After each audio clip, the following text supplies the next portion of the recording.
Hare Krishna. How do you replace the gaab on a mridanga? The clay, or what's traditionally called the gaab or masala, is a mixture of clay powder and rice.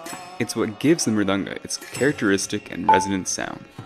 Over time, the clay can come off, reducing the quality of the sound. So how do we apply it? We're going to need a few things.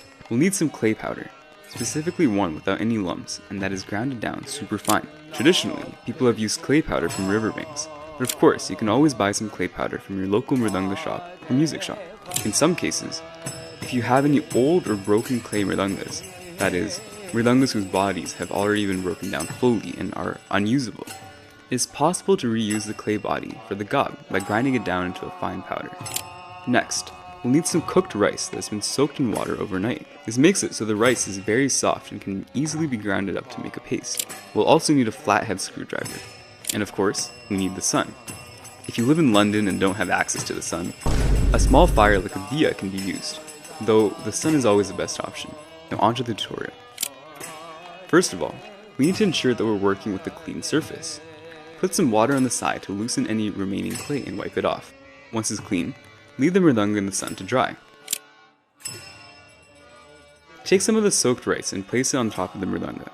With your index finger, mash the rice to form a paste. If you have any small blunt objects available, you can use that to spread the paste over the surface. The rice will act as a binding agent, or glue, to hold the clay to the skin.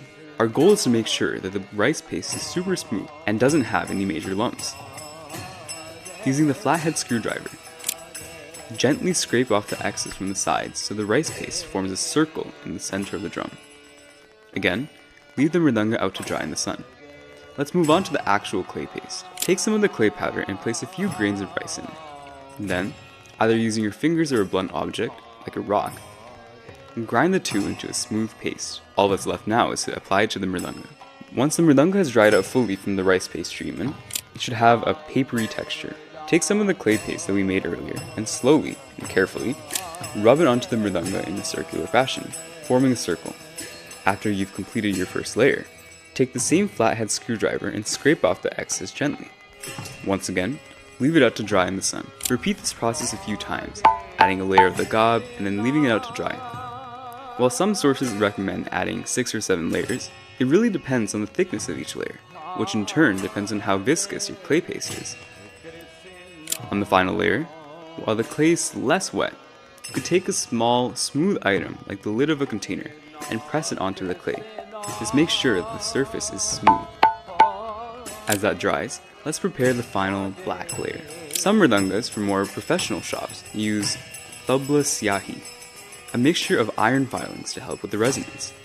However, if that's not available, it's also possible to use fine charcoal powder or soot powder. To make the soot powder, take a metal spoon and hold it over a ghee lamp. The black powder that accumulates is the soot. Scrape that off and leave it on the side for us to use. To make the black paste, take this soot powder and mix it with the soaked rice, the same way we did for the clay. The application process is actually exactly the same. Just make sure to flatten it out at the end with a smooth item to ensure that the surface is smooth and not bumpy. And now for the final sound check.